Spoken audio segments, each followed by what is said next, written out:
Well, hi there.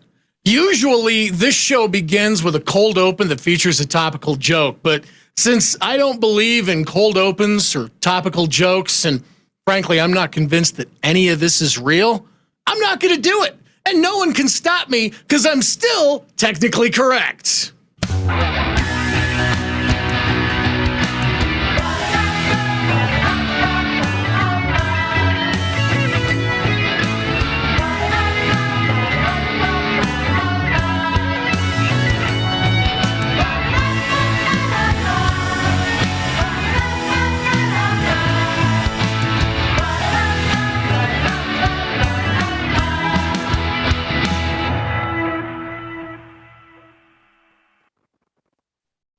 Hi.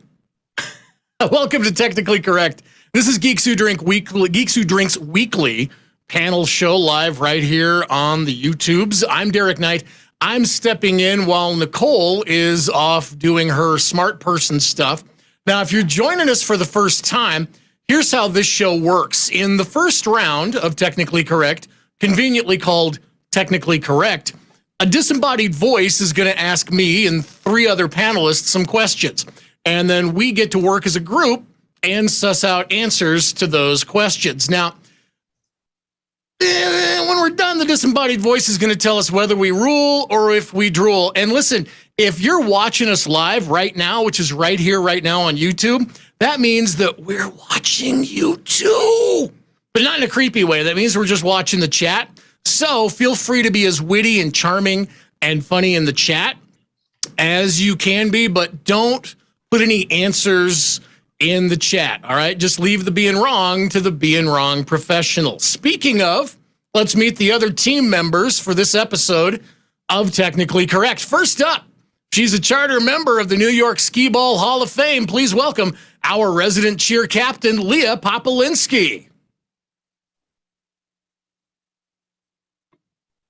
Hello. Happy Diatomaceous Earth Day. Aw. Next up, you loved him in West Mesa High School's production of Fiddler Crabs on the Roof. Say mazel tov to Eric Kohen. Remember to say words, Eric. There you go. There we are. And last and most certainly last, he's sure to go viral very, very soon for his crow-themed 50 Shades of Grey fanfic. Say hello to Jon Pio. I didn't write anything down because I'm just finishing off my Pappy Van Winkle's 20-year mixed with Mr. Pibb. Nice. Looking good. And remember that disembodied voice that I talked about? Say hello to our voice of God, AJ Brown.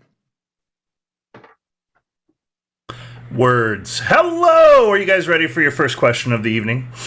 I would say that since everything is going so well, yes, please, AJ, make with the questions. Your first question of the evening. One of the first 500 websites, Bianca's Smut Shack, nearly got sued by what retailer? Bianca's Smut Shack. Now, here's the thing. Bianca was the second best rescuer, and it's no surprise that she had a smut shack, especially since she was such a fan of Jimmy Gilmer and the Fireball Sugar Shack, right? It's like a precursor to Sugar Walls. Strong disagree. Bianca rocked. Bianca was, so you think Bianca was not the second best rescuer? She was the best rescuer. Bernard was just he was just there for hanging out. Was it the Bob Newhart angle that you didn't like about Bernard, or was it just the whole like Bianca was an actual member and Bernard was just a janitor? Oh, I have absolutely no problem with the fact that he was a janitor, but Bianca, Bianca was the leader of their little pair, and she knew what they were doing, and he helped out. But he was there for the ride. Okay, all right. I'm more of a Rescue Rangers gadget fan than Bianca myself. Yeah. But now both did have smut shacks, just to be clear. Yeah. Were they clearly labeled, or did you have to like look on the map and decode something to find them? Yeah, you had to use the decoder ring from Ovaltine. All right. And we're not here to kink shame, but I mean, I don't know, Eric, what's your stance on smutty mice? I'm all for them. Yeah. 'Cause then you can put them in your pocket or your butthole. Oh, Whoa. okay. All right. Now we're going straight to butthole chat. Hashtag butthole chat this early in the game. Speaking of chat, I'm pretty sure Bianca's Smut Shack is famous for being the first web-based chat room on the internet. Oh, okay. That I definitely didn't Interesting. use when I was under 18. Yeah. I mean, we're actually running out of time here to figure out what retailer sued the Smut Shack. I'm thinking Radio Shack. Radio Shack. So Yeah. that could do it. Radio Shack. Do we have consensus before Quiz Daddy comes back in and asks us? Looking like yes. Radio Shack. All right. It AJ. was Radio Shack. Oh, hot damn! Look And- at that. And Bianca's, which one still exists? Not Radio Shack. That's right. Bianca is still out there smutting it up in her Smut Shack for both rats, mice, and ferrets because no room to kink shame. Doing all the rescuing. That's right. Except of competitors that try to sue her. Most people who come into Bianca's Smut Shack feel like she rescued them. But hey, do we got a second question in this game, AJ? You do have a second question. Canonically, what freaky NHL mascot lives under the Wells Fargo Center and eats Zamboni snow? Well, I mean, I don't know if you know this, but every single NHL mascot is hella freaky. So this is going to be a really, really hard question to suss out. All right. Who's your favorite freaky deaky mascot, Jon Pio? I would like to point out that Zamboni snow does mean cocaine. Right. Oh, yeah. and No, with absolutely. That there's probably some casuals out there that didn't realize that. Yeah. Right. Yeah. Disco This is how snow, you separate Zamboni the snow. casual NHL fans from the true hockey fans. Yeah. From the true cocaine obsessed, just blitzed out of their goddamn minds hockey fans. Now, Yeah. if I to can- sorry, go on, Leah. Sorry. Well, Please I go. was going to say I can name exactly one NHL mascot because he always comes up in questions like that. And that is Harold the Green Wasp, well-known, honorary mascot of the Columbus Wait, Blue Jackets. slow down. Harold the Green, White, Anglo-Saxon Protestant? Yeah, that's the one. Which team does that guy rep? Are we talking? What Bible Belt team All is of that? them. I didn't think there was a team in Wichita, Leah. I know say it again. Harold the Green Wasp, And he represents which team? Columbus Blue Jackets. There we go. Because he's a Civil War wasp, you guys. There you go. But What's wait, your favorite weird mascot, Eric? green wasp but blue jacket? Yeah. Well, yeah, because So he's there- Daigle on there the was a- battlefield, so nobody will shoot him. Well, there was a reason in my mind, but it's not going to be explainable. So, move along. God, now I'm intrigued. But Eric, fill some time. My favorite mascot is Comrade Gritty himself. Yeah. Right, Mascot yeah. for the Philly Flyers. And probably the greatest thing the city of Philadelphia has ever produced. Oh no, easily the greatest thing. I that would the city of argue Philadelphia robot murderers. has produced. Well, I mean, yeah, I mean, We don't taking know care of Gritty that. didn't murder Hitch Hey, Bus. they took That's care of the great thing robot about uprising before it happened. That's what Philadelphia is good at. Plus, mascots like Gritty, and I'm going Gritty. I don't know about you guys. He's the only one Yeah. can name. Gritty. Oh, yeah. All right. Well, we're going Gritty. AJ, It is Gritty. damn right, it's Gritty. Right. Best mascot ever conceived in any sport. Yep. Gritty will shove your kids. He don't care about your kids. Yeah. That's Gritty in a nutshell. Gritty will overthrow the patriarchy. Gritty will bring righteousness to the working man. Gritty will burn down capitalism. Gritty will do it. Yeah. He'll do it. I feel like you're putting a lot of burden on his shoulders. Oh, he'll take it. His shoulders are broad, and the Gritty is ready for action. Yeah. Gritty is ready for action. Is that You the heard, answer? you heard it though? here. I feel At like one you're point. giving them free taglines. So we've gone through 2 questions on Technically Correct. Hey, AJ, Yes, Derek. bring your disembodied voice back to the party. Question number 3. Aptly enough, the most used coma severity scale is named for what head button Scottish city? I can name more than one of those. Yeah, I mean that's pretty much all they do in Scotland is headbutt stuff, right? It's every city, right? Yeah, it's so we've got to go down the list of every city in Scotland at this point, starting at the top. What is the first alphabetical city? No, you're wrong, Derek. The scale is literally every city in Scotland, and you just have to say it all out. Oh, And that's the crap. answer. Yeah. Well, I wish I had studied geography at some point in my short life. So we start with Aberdeen, I think. Okay. I was going to say that. Yep. Aberdeen. All right. Yeah. What's next? I don't know. Dundee. Dundee has got to be in there somewhere, right? Yeah. Right. Edinburgh, maybe, Edinburgh. Somewhere. Yeah. It's still a city, right? They've got a government and everything. Perth. Perth?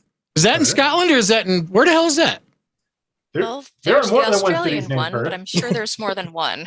Okay. All right. Yeah, I'm just leaning on you guys because you're the smart people.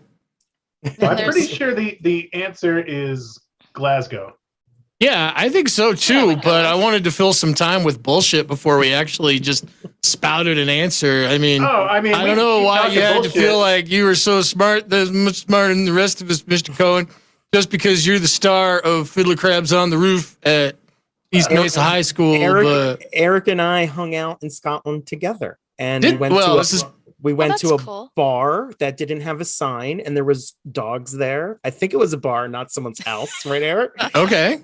I mean, I was drinking, so yeah. It's not a little bit like pee, but I still think it was. That a was bar. me. Oh, yeah, that was drinking. Answers now. Yeah, it was called Star Bar, and their sign was in fact a skeleton wearing a T-shirt with Star Wars on it and saying like, "Where's Star Bar?" Well, so that's why you guys were like drawn in to the whole skeleton Star Wars motif. Which, I mean, did either of you wear one of those old Kmart like plastic bag with the shitty mask Star Wars costumes when you were a kid? Oh yeah. Yeah. Did you end up with like just snot frozen inside your mask at the end of the night? And I kept looking into things because those masks are not meant for children that wear glasses. No, they certainly aren't. I'm glad that I only recently started wearing glasses and I wasn't, like glasses were back then. It would have been even harder.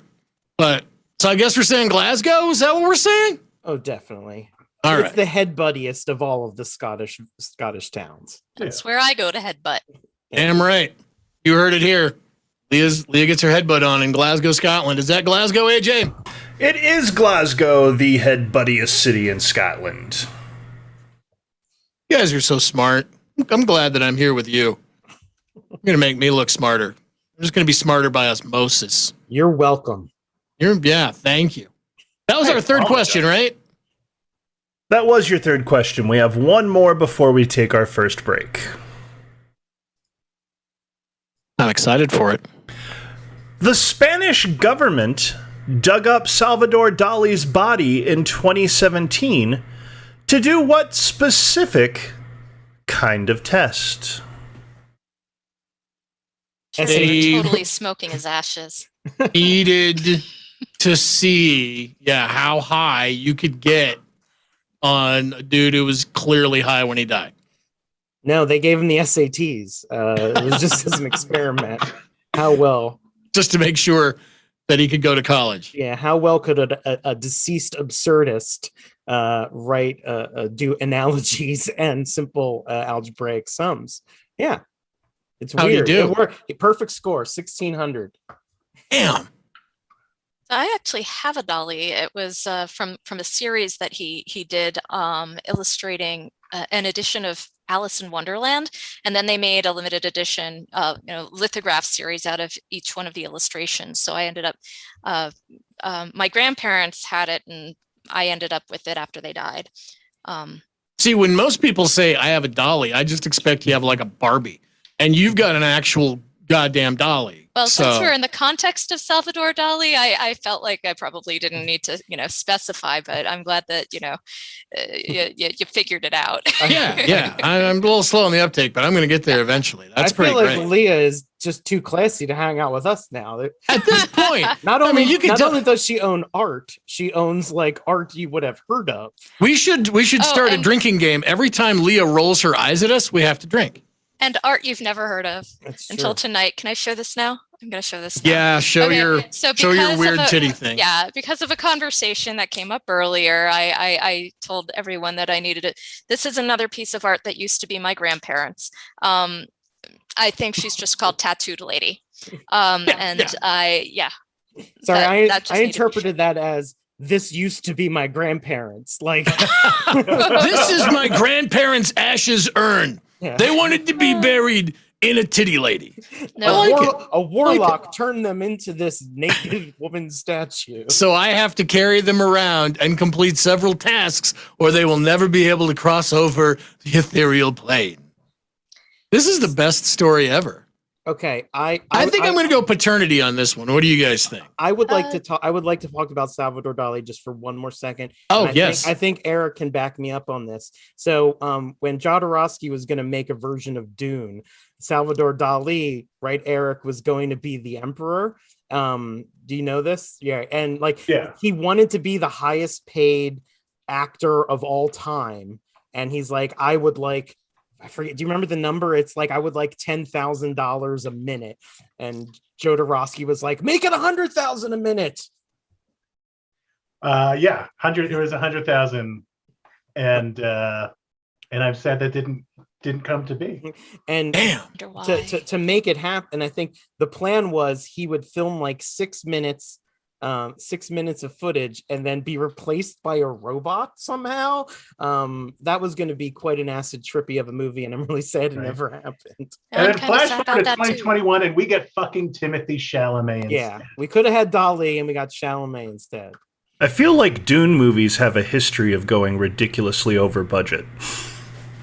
Right. I mean, we do have Oscar Isaacs as Daddy Atreides, and I'm here for it. What is your answer? Speaking of daddy, do we think it's paternity? Paternity? I was thinking just DNA in general. I don't know if that would be a different. I mean, it was 2017, so. You want to just say DNA just for the hell of it? DNA. Paternity. Also accept. It was a paternity test. This is all going so well. But what happened? Was he my father or not? Yes. I guess we'll find out maybe after the break. Yeah, we'll consult with Maury Povich and we'll let you know who your real dad is after the break, because we've come to where we take our first break on this episode of Technically Correct. So thank you so much for joining us. Stick with us because we've got more Technically Correct coming up on the other side of this break. We'll see you in a bit.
everyone. Thank you so much for being here. It's time to do the second half of the first round, the technically correct round.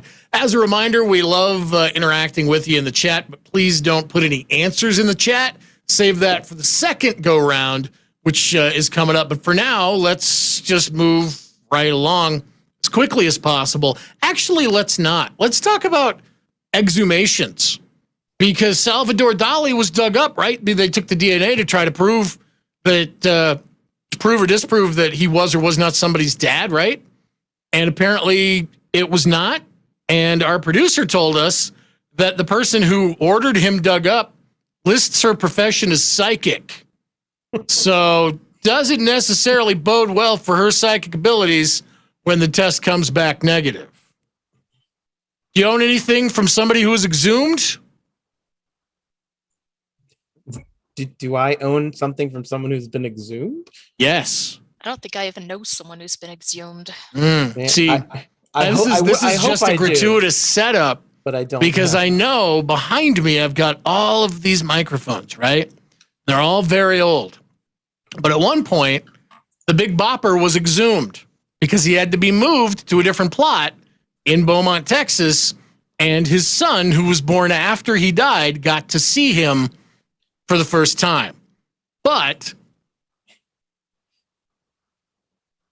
that microphone used to belong to the Big Bopper. So I do own something that was owned by somebody who was then later exhumed. It's not like it was in the casket. Yeah, that would be really cool, right? I thought you meant if I owned something that was in someone's mausoleum.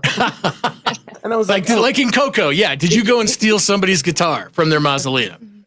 Maybe. Or their mic. So yeah, or their mic. Ghost mic. Ghost mic. I am not admitting on camera on the internet to any of the grave robbing I may or may not have done. Fair enough. Hey, AJ, let's have another question, por favor. Now that Derek is done humble bragging, your next question: what's 8 feet tall, yellow, and lives behind Gordon and Susan's apartment? I don't know Gordon. Yeah, Gritty lives behind Gordon and Susan McAllister's apartment in South Philadelphia. Just hangs out all the time when he's not at Flyers games. Gritty is orange, and that's a terrible Philadelphian accent you're trying to do. I was actually not doing a Philadelphia accent. I could do a Philadelphia accent. I was doing more of just a generic East Coast accent. Hey, look, we've got Alf. Look at Alf. Born to cock? What is it? Born to rock. Sorry. Born to rock on Alf's shirt. Alf is not 8 feet tall. If he did, that would be terrifying. Yeah, I would have liked the show a lot better if he were 8 feet tall. Maybe he was, and they just hired very short people to. I mean, very tall people, right? Yeah, it was shot at the Mystery House in California, so that he looked shorter than he was. I'm actually not sure of this one. Yeah, I think this is one that we actually have to stop trying to be dumbasses about and actually suss out. Who the hell are Gordon and Susan? Anybody? Leah. I can tell you if you want me to. Okay, Eric, let's come back to Leah right at the very end. What's 8 feet tall? 8 feet tall. And yellow. It's a piss fountain. Anyway. You see, Gritty after he messes with the candy yellow paint. Okay. John. Mr. Pio. I feel like this is one of those questions you need to have had a happy childhood to know the answer to, so I'm out. Damn it. Oh, dear. Damn it, that excludes 3 out of the 4 of us. Leah, please tell us about your idyllic goddamn childhood. Either have had a happy childhood or have raised a child, because, this guy's been around for like 50 years now. I'm screwing that up currently. So we're talking about Big Bird and the Sesame Gordon. Street. Yeah. Oh, yeah. You remember Gordon, not Big Bird. Sure. No, I don't remember any of that crap because it was like forced education when I was trying to have leisure time as a child. Sesame and Street I resent every episode of Sesame Street that I ever watched.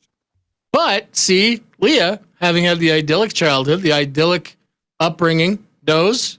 Say it out loud once again for AJ. Big Bird. Big Bird. It is Big Bird. God damn. I like the fact that Leah's here. This is great. Her and her titty statue are really killing it tonight. Maybe this week you'll be the top vote getter at the end. By the way, at the end, you guys stick around. You get to actually tell us who's best and who's worst. That's fun, right? Yeah. I like the uncomfortable silence too. Super fun. Let's have another question. Nerdy astronaut Mae Jemison always started messages to Houston with, "What frequencies are open?" Now, this one, I do know. So, you guys... Oh, well, just keep it to yourself then, Derek. Yeah, I'm just going to keep it to myself, and you guys get to be the dumbass this time. Team, okay, so Kenneth, the frequencies are open. What is the frequency, Kenneth? Because they are open. And is it open? And why are we in this park at 2 a.m.? And I just feel like kicking your ass right now. I get it. Yeah. So that was the weirdest thing. That was one of the weirdest news stories I remember. Was it Dan Rather that got his ass beat in the park? Don't look at me that way. Just tell me. I have no idea what you're talking about, dude. Dan Rather, one of the news ones is either Dan Rather, Tom Brokaw, or whoever the hell the other one was walking through Central Park, and somebody came up to him and said, New York City. Yeah, what's the frequency, Kenneth? And then kicked the shit out of him. Oh my goodness. And it was national news. Is that the inspiration for the song? No, they were like, this is just, the song was popular at the time. And anytime you're approaching somebody at 2 a.m. in the park to kick their ass, you're going to quote hey, it's Old Town Road time, buddy. And bam, you just kick their ass. I guess that's how it works. I don't know. I've never done that. So, Eric, what's that like?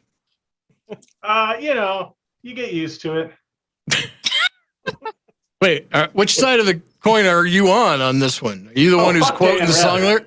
What? Yeah. Okay. All right. So you're the one quoting song lyrics and punching local newscasters. Yeah. Do you have to work up? Do you have to start with local newscasters?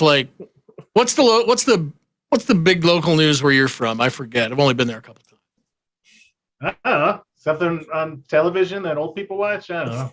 Fair. So Mae Jemison was the first Black woman to travel to space, as far as we're aware, right? Yes. Yes. She's done some amazing things. Yes. Yeah. And she's a big Star Trek fan, and so she would always open with, say it out loud, hailing frequencies are open. Yeah. She even got to be on Star Trek. How cool is that? For somebody who's a Star Trek fan to get to be on Star Trek and actually also having gone to space, she's the coolest person ever. She's up there.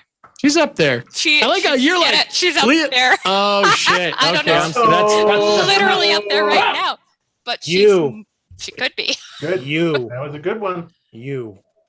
Lea with the puns. All right, AJ, we're saying hailing. Hailing frequencies are open. All right. Mm-hmm.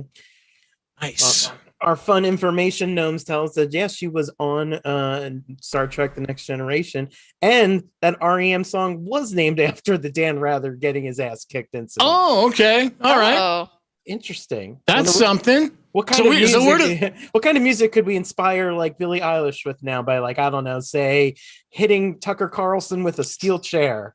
I would like to hear that song. Actually, I think that Billie Eilish right now could just do a song about somebody tackling Rand Paul, and we'd be good. Yeah. Hey, AJ, what's next? Our third question of this round? It is our third question of this round. Spoiler alert, it didn't work. What 30s bank robber tried to burn off his fingerprints with acid? Well, 1930s, you were a young man at that time, Derek. Do you know this one? I sure do, actually. It was my dad. So Salvador Dali. Yeah. The problem was after he burned off his fingerprints, he gave really crappy back rubs. No, so who robbed banks? I mean, we know that it's not like Jesse James. Come on, list all your favorite bank robbers. Eric, go. Dillinger. Clyde Barrow. Yeah. Bonnie Clyde. Yeah. Bonnie H. Clyde. I was just saving time with a slash. Lea, you got any favorite serial killers and or bank robbers? They've all been mentioned. The Joker, I believe. The Joker. Heath Ledger Joker did that. Pretty good. That was Cesar Romero back then. Come on. Cesar Romero. All right. Yeah, you're right. And I'm intrigued by this. It didn't work part. Like, did they grow back or? Yeah, like Machine Gun Kelly. Is that another bank robber, or is that? Well, he was kind of a half inept gangster, right, and rapper, right?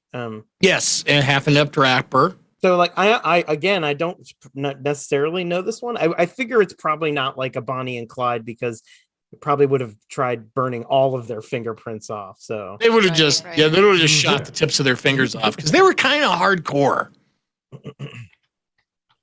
Kind of disappointed in the fact that you guys know like 330s bank robbers. Yeah, this isn't my genre. Babyface Nelson. So do you know more, Derek? Like we kind of hit the big ones. That's true. Yeah. You're not going to go with the little indie ones like the regional guys who are just like hitting a couple of Piggly Wigglies here and there, working up to the big leagues of robbing banks. I mean, we could just make things up. There was like, Ralph Slippery Fingers Nelson. There you go. Johnny Smooth Sausages Fermin. I think I think the first one you mentioned, I'm going to say Dillinger. You guys can say whatever the hell you'd like. I think we could let this be your fault if this is the first one we get wrong. Yeah. Let's do it. Yeah. I think it got, spoiler alert, I think it got spoiled in our chat, but we're going to say Dillinger. Eric Kohen pulling one out of his ass with John Dillinger. Boom. How many more answers do you have in your ass, Eric? This is amazing. Time will tell. And so will Bernard. Yeah. Bernard, the janitor mouse that you send up there to retrieve the answers every time, or rescue your answers. I'm sorry. Yeah. He's a rescuer. He's not just a janitor. He's rescuing the answers. Right now, as we speak. Ooh, it tickles. All right. Looks like I think we have one more question in this first go round of technical. Is that correct, AJ? This is our last question of the round. When Disneyland does Halloween, they put all their Dia de Muertos events in what themed area? I mean, you would think that Disney plus Halloween equals the Haunted Mansion. But I don't think that's correct because I've been to the Haunted Mansion. I was absolutely terrified of the Haunted Mansion as a child. And that whole, like, go face your fears. Nope, just made it worse. Just made it worse as a 4-year-old to go through the Haunted Mansion. You're the second person I've heard from lately who said they were scared of the Haunted Mansion as a child. And I'll just mention what I said to the last one, that I went on the ride at around that same age, and I just wanted to move into Madame Leota's chamber. Nice. That's what I wanted to do. I wanted to live in the Haunted Mansion. Well, just a reminder, Lea, that you have a strange killer statue behind you, and you're not worried. That's true. You're not worried at all. You have a possessed booby statue behind you, so clearly you aren't afraid of the supernatural. Well, most people are not really as threatening as they may look. Those are a very friendly expression on her face. Those are pointy AF, and she looks menacing. Like, she looks like she would attack first. Like, she protects, she attack. Is that the likeness of Joni Mitchell? Well, you know what? She kind of looks like her. I don't know if that was intentional. I think it was, I believe this is from the 80s, so it's conceivable. So I want someone tomorrow morning to tell me what internet searches for sexy Joni Mitchell are after this video. I just want to know, like, was your grandfather like super into Joni Mitchell, and then like your grandmother finally relented and was like, here you go, have fun, because that the backstory on that is what we're really missing. Without the backstory on that statue, the statue is just a menacing boob lady. We're almost out of time. We are almost out of time. I know the answer to this. I'm going to say Frontierland. I'm going to say Frontierland. Lea? Well, if I want to hear Eric's first, he knows it. Frontierland. Oh, okay. Frontierland. Okay. Yeah, that would make sense. Yeah, just a reminder, not a happy childhood. So I've never been to Disneyland. Fun fact: he's not having a happy adulthood either. It's true. Oh. I mean, it kind of goes hand in hand. We're gonna say Frontierland, AJ. It is Frontierland, and in your defense, Pio, I didn't go to Disneyland until I was in my 30s. Yeah. Then you get stuck in the line behind kids when you're trying to go on the It's a Small World ride, and then you realize that as an adult you're too fat to be on the ride and your boat bottoms out. I'm just telling a story that happened to a friend. Didn't happen to me. You know, I didn't have to be rescued in the It's a Small World ride because my boat bottomed out because I was over the weight limit. Didn't happen. Just, I heard about it happening. It was not traumatic at all. I don't remember it. It's not bad. It's not a bad adulthood, not a bad childhood. It didn't happen and you're over it. Yeah. Super over it. Didn't even happen, so I don't know why I'd have to be over it. One time I went on It's a Small World, and in the boat in front of me was a lady by herself in her wheelchair with her service dog, and she was just taking selfies and pointing at all the things so the dog can see all the different animals in It's a Small World, and it was the most magical thing fucking ever. That is so precious. That is amazing. That is so adorable. That is a much better experience than I had. Oh, I'm sorry, my friend had at that ride. But we have reached the end of this first round, which we call Technically Correct. We're going to take our second break of the evening. Stick with us, though, because on the other side of this break, you get to find out what happens when we stop actually working together and actively work to sabotage each other, because secretly, we're not as big of friends as we seem. Anyway, we'll be back with Technically Incorrect after this break. We'll see you then.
Hello. Thank you for sticking with us. Welcome back.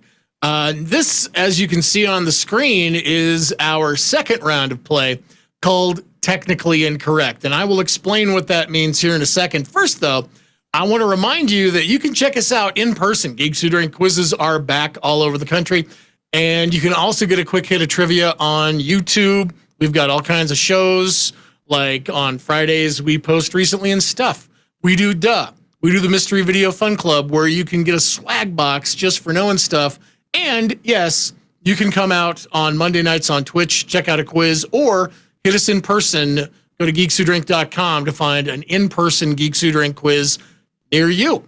We would love to see you. Now, Technically Incorrect. In this round, the other three people and me will still have the same amount of time to answer the question, but it's everyone for themselves. Teamwork is right out the window because teamwork is for weirdos and losers. Anyway, what's going to happen is, in the past, I've told you don't put anything in the chat as far as answers. Now, go for it. Do it. Try to psych us out. See if you can make us answer incorrectly, because we are also going to be trying to throw each other off and convince each other of the wrong answer, or at least lead each other away from the wrong answer if we know it. Why? Because I guess that after doing so much teamwork, being an asshole feels really good. Speaking of, let's go to the other three assholes in this room. Hello. There we go. Here we are. And the fifth, and on this one, just FYI, we'll be writing our answers down. So we won't be coming to a consensus. We'll all be going against each other. Every person for themselves. AJ? Your first question? Yes, your first question for Technically Incorrect. What actor and former sexiest man alive DJ'd Prince Harry and Meghan Markle's wedding? Some of you might not know this, but the most popular sexiest man alive is Gilbert Godfried. Clearly the sexiest man alive. Was that after if you've never heard his reading of 50 Shades of Grey, then you probably don't know exactly how sexy the man can be. Actually, I thought that wasn't quite as good as George Takei's. Oh, okay. All right. See, yeah. I didn't hear George Takei's reading, but I imagine it was a just as animated. There's a lot of oh my.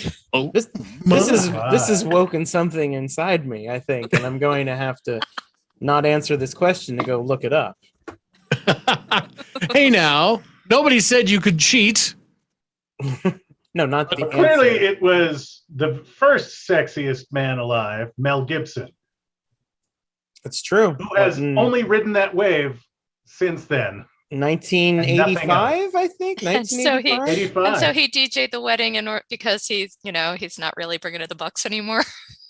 Well, and I think that the thing that needs to be pointed out, that not just any schlub can DJ a wedding. Okay, you have to have all of your copies of Electric Slide at easy reach.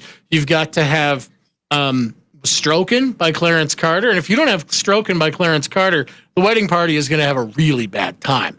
So not just any sexy schlub can DJ a wedding. So you guys are going to have to go with somebody who's got experience DJing weddings, and it's Gilbert Godfried.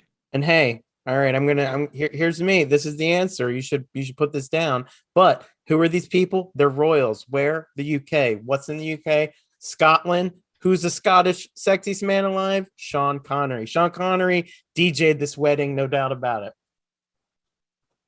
Just put it down. Okay, I wrote it down because I trust you. Good move. Trust you just as much as I trust Lea, but not as much as I trust Eric. Answers then? Answers?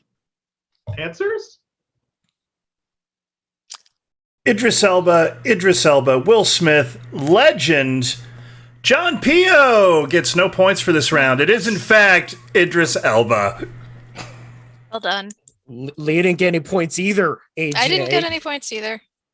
I knew it wasn't DJ Jazzy Jeff, even though that's the one that would have made sense because, DJ. DJ, so right. He's a DJ. Everyone else is a rapper. Exactly. But, maybe rappers pick something up from the DJs. I'm really glad I didn't go with my first pick. I thought it might have been Mark Harmon. That's an 80. Is that 86? Just dropping the NCIS beats. NCISLA DJ. The 80s were filled with amazing, sexiest people. Harry Hamlin, JFK Jr. So do you have all these back issues like in your bedroom or your bathroom? No, I just pulled it up on the internet. They're framed on the behind his monitor. Got it. That's fair. It's fair. I thought those were record albums. Now we know better. Who doesn't love sexy Mark Harmon? It's true. My mom does. So you're in the same league as my mom. Hey, AJ, you're redundant. How about we do another question? Your next question. Broadway darling Kristen Chenoweth dropped a memoir in 2010 called A Little Bit What? It's just called A Little Bit. It's a trick question. There's nothing after it because her nickname as a child was Little Bit. And because she grew up on a farm in rural Tennessee and she had redneck relatives. And that's just it. So don't write anything down. It's the only question ever that if you don't write anything down, you're going to get it right. Well, her breakout role was as Sally in right? That's the one in You're a Good Man, Charlie Brown, and isn't Sally Charlie Brown's little sister? I've got it right. No. Yes. Wait. She did the voice, or no, the Broadway show. Yeah. So if I've got all my Broadway knowledge right, then it would make sense to be a little bit brown because she's the little brown, the little Charlie Brown. She is the littlest brown, which would be a little problematic, but it's where I'm going right now. There is another show that she was in, and I don't know if you're aware that this show exists, but it's called Glee. She was a guest star on Glee. She played, I believe, a drug addict who needed work, and so it might be just spitballing. It could be a little bit high because she seemed to be a little bit high for that entire time that she was on Glee, but not the most tragic figure to ever come out of that show. I'm more impressed that Derek watched Glee. I feel like her breakout Join me for the next season of Dancing with the Stars. I feel like her breakout television role was Pushing Daisies, which is about resurrecting the dead. And Pie. So, but I think it's not a little bit pie, but it's a little bit dead. Or exhumed. I mean, we all die a little bit inside, but then we die all the way inside. And then, we have to be dug up so we could be paternity tested. To see if you're my dad. I only die inside when there's no pie. What are your answers, panel? Wicked all around. That's points for nobody. The correct answer, it's Wicked. Points for all is mathematically points for none. See, I'm not much of a Broadway nerd, but if you ask me what's the best show that you've seen from the front row at the Gershwin Theater, it's Wicked. It's Wicked, so it's pretty good. There's a dragon in it, and there's a witch, and then there's some other guy, and they do some monkeys. I liked it. I gave it a 5 out of 5. So our producer is giving us some of the other, acclaimed cast members of that particular production of You're a Good Man, Charlie Brown, and it included Roger Bart as Snoopy, Anthony Rapp as Charlie, and B.D. Wong as Linus. Nice. I didn't even know Stuff this you existed. now know. I didn't even know that. I want to see a stage production of this now. It's great. Yeah. Who played Pigpen? That's what I want to know. I'm just literally asking. I hope our producer comes back with that information in a timely fashion. First, though, let's go to the next technically incorrect question. Speaking of You're a Good Man, Charlie Brown, Vindaloo and Tikka Masala are both served in what ubiquitous spicy sauce? Is this urine? One of those? It's diabetic urine. I don't know if you know this, That's but rude. in many cultures, diabetic urine is a delicacy. And it's so spicy. I don't know enough about consuming urine to question you on this. There you go. Yeah. I feel like I guess, I didn't think I would be the only urine consumption expert on this call, but I'm glad that you defer to me. If someone's got to be, I would have just taken a look around and went, it's probably that guy. That guy. Are these two dishes that aren't that were invented by the British because they're colonizing ass bags, and they're like, oh, this food should have a sauce, and now it's a thing. So is it something horrible like tomato sauce? Actually, I feel like I've heard that maybe chicken tikka masala was either maybe not invented, but certainly popularized in Britain, and it's exactly because the British are colonizing ass bags. So I have heard the same thing. I heard that it was that there is legend that it was invented in Scotland, of all places. So somewhere in the UK is the prevailing legend, but again, colonizing ass bags get to write the history because they're colonizing ass bags. They were banging heads, making sauces. No, butting heads. Banging heads are just a totally different thing. Button heads, making sauces. Bumping uglies, banging heads, and and colonizing folks. Head butting and culturally appropriating dishes and all that kind of stuff. Eric? Well, now I'm just wondering if there's tikka masala in the British Museum. Yes. Just right next to the Rosetta Stone. Yeah, right next to the Rosetta Stone.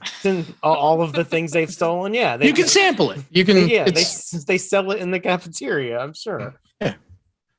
In the canteen, as they would probably call it. I don't know. They talk different over there. It's true.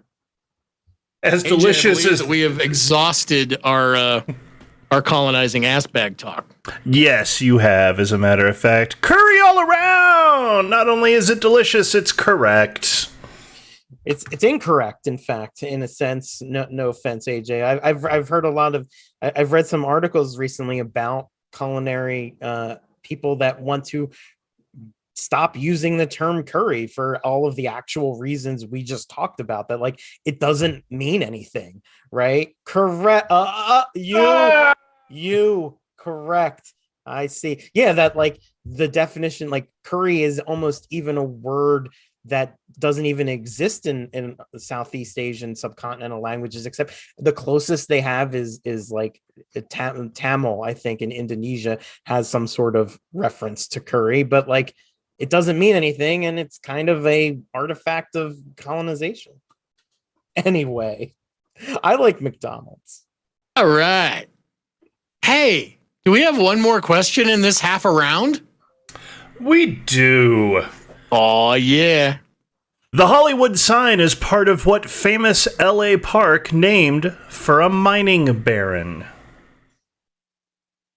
You might not know this, but the La Brea tar pits are named after Johnny La Brea, who made his fortune mining poop.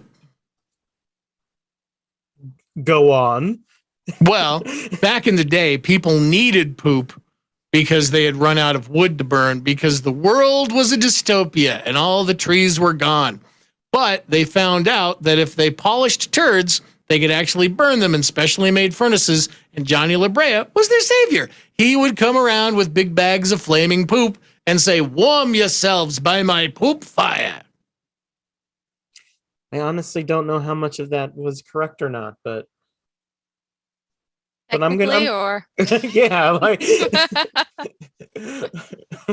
I want to know, but yeah, I guess the thing is I don't know many mining barons myself, so this is gonna be kind of a shot in the dark for me, and I'm probably gonna have to go with someone I don't know, Rockefeller, but I don't know, honestly. I don't know. I'm seeding this one. So there's one big business guy whose name is just all over LA, and I don't know his first name, but Mulholland.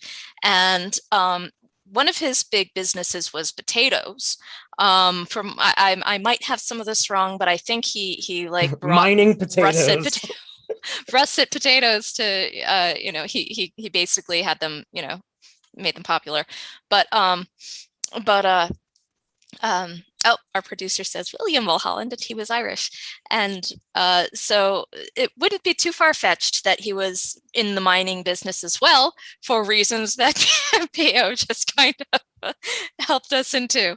So I'm thinking of going with Mulholland, William Mulholland. Well, the thing that you might not know is that this park was recently renamed for a very famous Bitcoin miner named Gilbert Godfried. Is he paying you to mention his name online? I feel like that is something that Gilbert Godfried totally would do. Hello, Jon Pio. Hi, I'm Gilbert Godfried for Technically Incorrect. I'm just going to yell into my own microphone. And hey, I guess it's time to show answers, is it not? You've been waiting all night to do your impression. I really didn't know this. Griffith, same as the observatory guy. Griffith, and Wait, you're not supposed to put that back down. Rockefeller was wrong. The correct answer is Griffith Park. The observatory where they famously filmed Rebel Without a Cause. Yeah, and a lot of other stuff. And there's a big scene in the Tom Hanks and Dan Aykroyd classic Dragnet. Dragnet shows Hollywood in the best light it's ever been in. It really does. It really does. Isn't there a scene at Griffith's Observatory, Griffiths in The Rocketeer? How about that? More than likely. Am I the only one there? There was the William Powell movie from the 30s called The Heavenly Body. Had a scene there. Any question that starts, didn't they have a scene at the Griffith Park Observatory in blank? The answer is going to be yes. Probably yes. Yes. Hey, guess what? We've come to the end of the first half of Technically Correct, so it's time for us to take another break. Now, stick with us, because at the end, and when we come back from this break, we're going to do this all again. And you can try and throw us off in the chat, and we're going to try to throw off each other. And I'm probably going to mention Gilbert Godfried 4 or 5 more times. It's going to be a party. So stick with us. We're going to take a break, and we'll be back. We'll see you soon.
hello. And thank you so much for coming back to join us for the tail end of Technically Incorrect.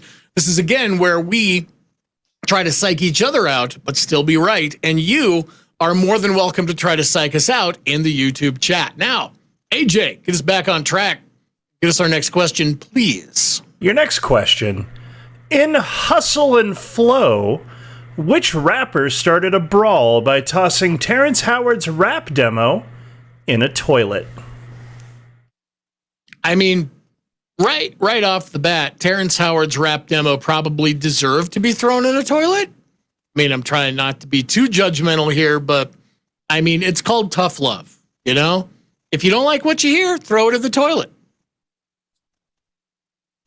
And it's just not even for rap demos. It's for anything. If your kid backtalks you, into the toilet. If your grandmother backtalks you, into the toilet. If a random stranger backtalks you, into the toilet. It's a catch-all for everything. Lea, what's the last thing you threw into a toilet? Well, I lost my phone in the toilet once a few years ago. Because it backtalked you? Good call. Show it who's boss. Yeah, dominate. I don't think it realized it was, but maybe, yeah, we'll use that as an excuse now. How about you, Eric? What's the last thing you lost in the toilet? This morning's breakfast burrito. Ooh. Aw. Wait, like, you know, I don't need any more clarifications on there. Don't travel down that dark path, John. Don't follow the burrito. Yeah, to get us back on, this is a quiz show.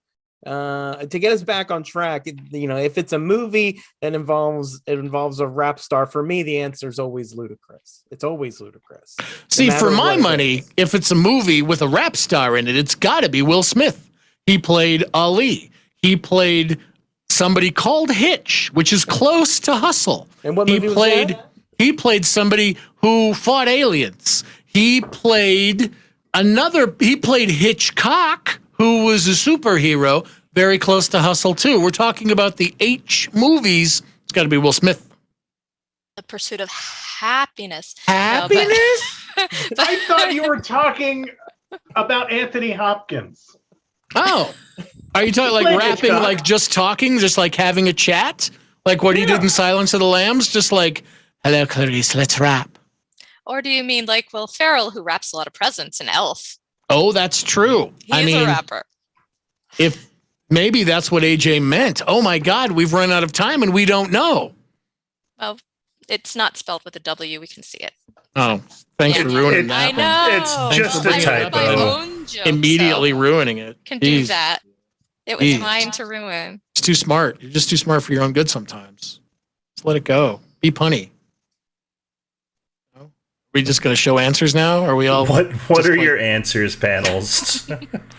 Ludacris, 50 Cent, DJ Qualls. He's and Luda. That's a point each for Derek and Pio with Ludacris. Dude, DJ Qualls was in Hustle and Flow. Yeah, I'm not an idiot, John. God. Then maybe you should have gone with the right answer. See, I don't know, but sometimes the hazard of my particular job at Geeks Who Drink is I have many movies spoiled for me. And just so happened that at one point, some years ago, I pulled that scene for a round. So I had committed it to memory because I was like, why would you throw somebody's tape in the toilet? That's mean. So I guess I had a little pre-work going on for that particular question. I don't think it ruined the whole movie for you. No, it did. I was like, if I'm not going to watch a movie where somebody's not going to respect art, man. Pretty sure that wasn't the climax of the movie. I don't know. It's enough. It's enough for me, man. Nice job on the unbluff, though, Pio. Yeah, look at that. Yeah. That's right. I worked on Eric. Answer, that's for sure. Jeez. He's like, well, he said it. It can't be right. I don't know. He wouldn't lie to me. We're great friends. We went and we what did you guys do together? We went to an unmarked bar in Edinburgh, Scotland. Yeah, that's it. Yeah, there were dogs there. It smelled a little bit like pee. Drank some ciders. Yeah, I can't believe that you and your pub buddy, you would throw your pub buddy off the scent by just doing that. That was awesome. There's no friendships in war, Derek. I'm hurt. AJ. Your next question. Back in 2015, you could get a bag of rainbow Doritos by donating to what anti-bullying campaign? Are we allowed to make jokes about anti-bullying campaigns? I feel like we're just set up now for 2 minutes of silence, 2 minutes of awkward looks at the camera. It's true. Like, I feel bad about just like, oh, I'm going to spew out some lies about this one, this question. Thanks, AJ. It's like, what kind of monsters can we be by making fun of this question? Right. How many anti-bullying campaigns are there? That's my question first. Maybe someone can answer this for me, though, because I'm not a Doritos eater. They actually hurt my stomach. I'm very weak. But were the chips themselves rainbow, or was it just the bag? The chips themselves. Really? The chips were rainbow colored? Did they have different flavors? Are we talking like blue corn, red corn, white, or was there a green in there? I will. Doritos is made from natural ingredients, John. Yeah, food coloring is a thing. Okay, I didn't know if it was food coloring or maybe a tricolor chip going on. I'm not sure.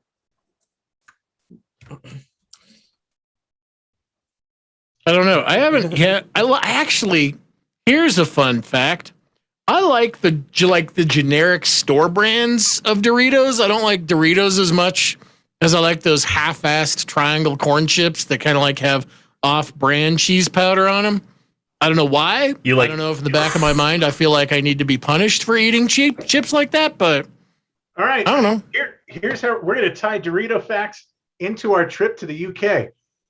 Doritos Cool Ranch flavor is called Cool American in the UK. It's Cool American. Don't have ranch there. Yeah, it's actually large swaths of Europe, I think, because I think our friend, my friend who was in Austria said, yeah, they're called Cool American chips because they don't have ranches out there. I'm like the fact that they didn't just call them ugly American Doritos makes me sad. Well, they're still delicious, Derek. This is the Be Best campaign, right? Or is that too early? No, I have to applaud the entire panel for doing everything they could to not make fun of the question itself. What are your answers?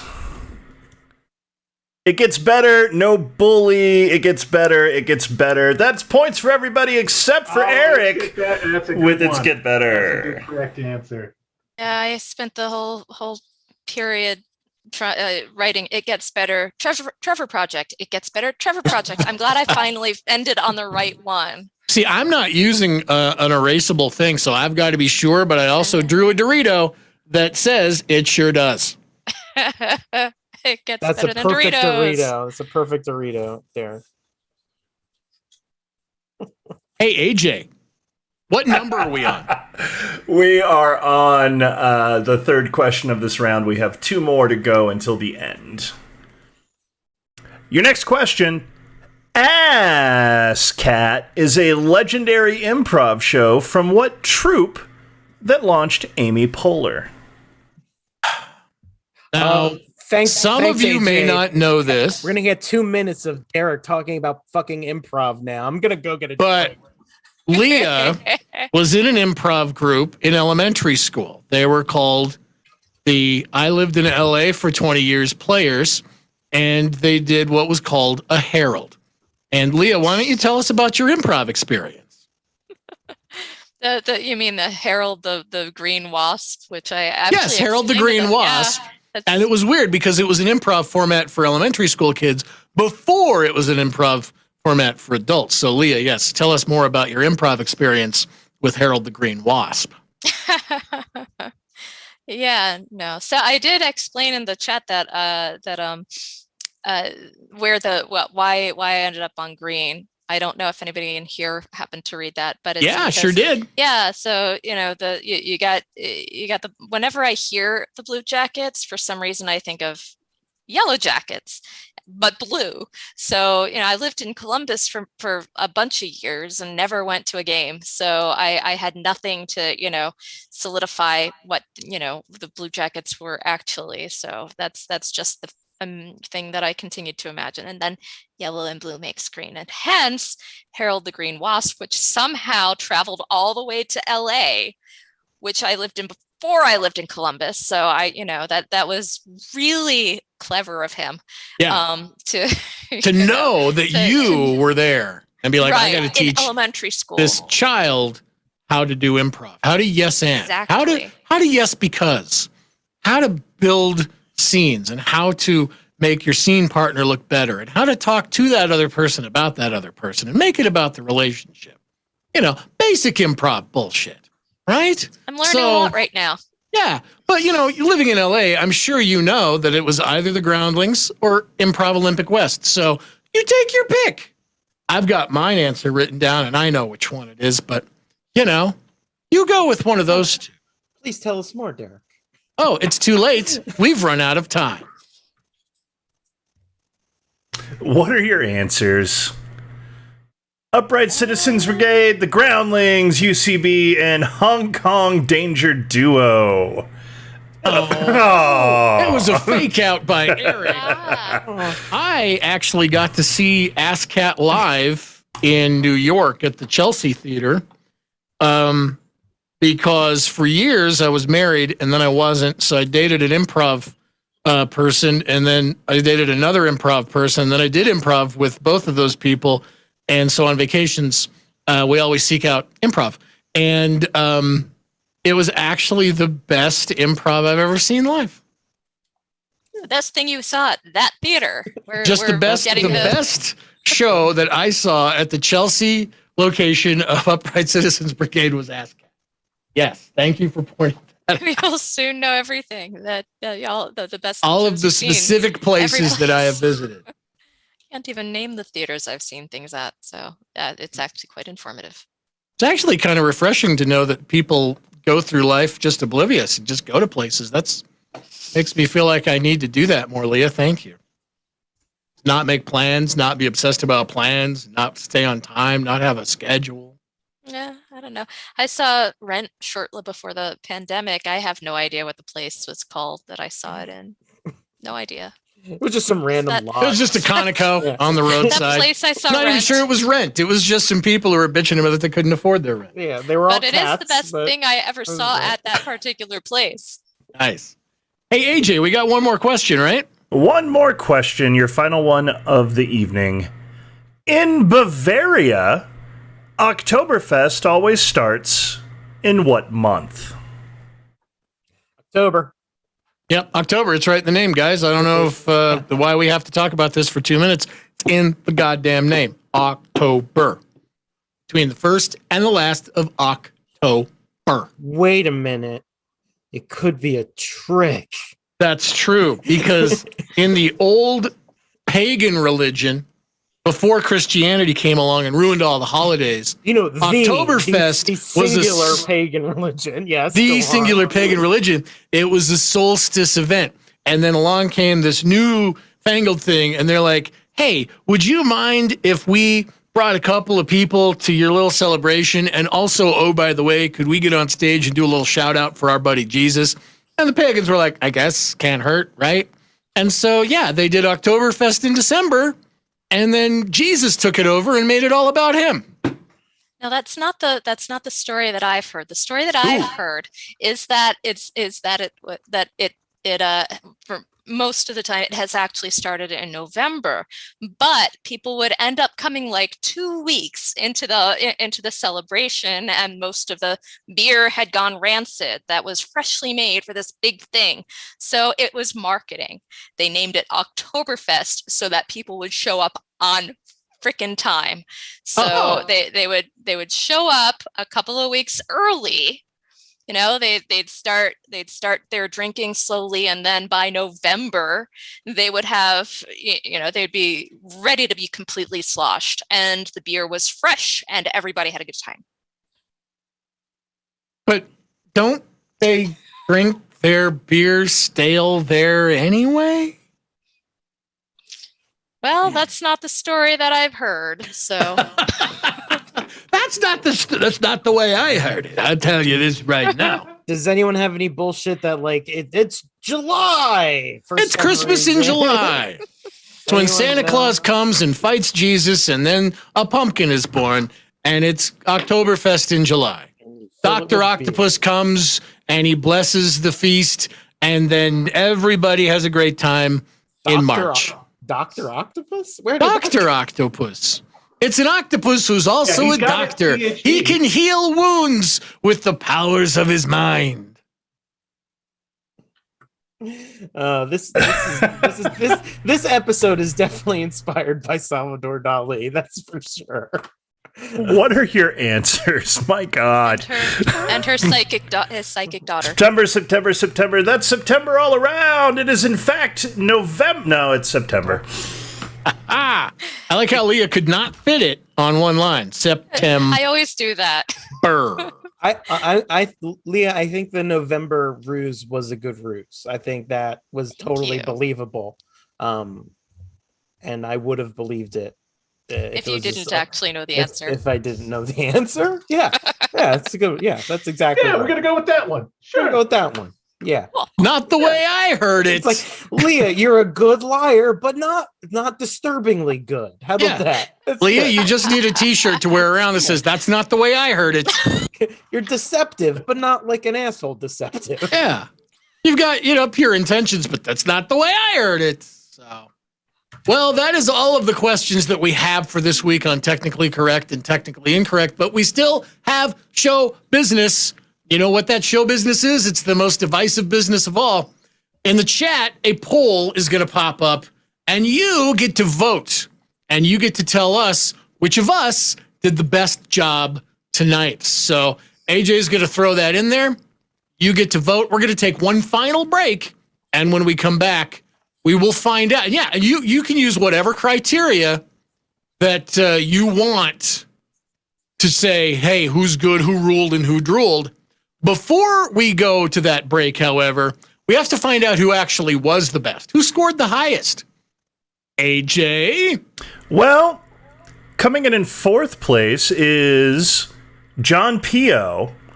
In third place tonight is Leah. In second place with 7 out of 8 is Eric Kohen, which means in a first for Technically Incorrect, a full sweep of the round and 8 points goes to Derek. Need a theme song or some sound effects or something. That's not suspicious at all. Not suspicious at all. Woo! All right. Derek. Well, while I bask in my obvious glory being smartest when it comes to useless information, we're going to take a quick break. And when we come back, we'll find out who you think is the best. Kind of rigged since Eric has family in the audience, right? Anyway, we'll be back in just a bit on Technically Correct.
Well, hello there. Thank you so much for sticking with us on another episode of Technically Correct. And as we wind this episode down, we get to find out who actually ruled and who actually drooled from the audience perspective. So, AJ, why don't you tell us who the audience loved and or maybe didn't like so much? With 11% of the vote, it's Lea. With 22% of the vote, that's not fair. I like. What I like? I like ham. I like a nice ham sandwich on sourdough bread with Sandwich Pal sweet and spicy mustard and maybe some Swiss cheese. I'm pretty sure the audience liked all of us. Darren. Some rare roast beef. And then you have, it's Gilbert Godfried brand bread. It's got to be Gilbert syrup or it's not New York. Anyway, AJ, are you there? I am. I was muted on your end. With 11% of the vote, it's Lea. With 22% of the vote, it's Eric. Aw. With if this was golf, you guys would be killing it. And with 33% of the vote, it is both Derek and Pio. Yeah, that's not so bad. It's not so bad. Thank you, you people who were here and watched our stream. We loved having you here. This was a fun experience. We'll have to we're gonna have to break the tie by doing a Gilbert Godfrey impression competition. Except I'd rather drink bleach, so you win, Derek. Yay! Yay! We could come up with some other tiebreaker. No. You'd like. No. Pretend to arm wrestle. No ties. No ties. Run the credits. No ties. AJ, run the credits. We'll see you next week on Technically Correct. Technically correct, together forever. Technically correct, technically correct, birds of a feather, and I got a new obsession with you. Technically correct with you. Technically Correct was filmed in front of a live internet audience.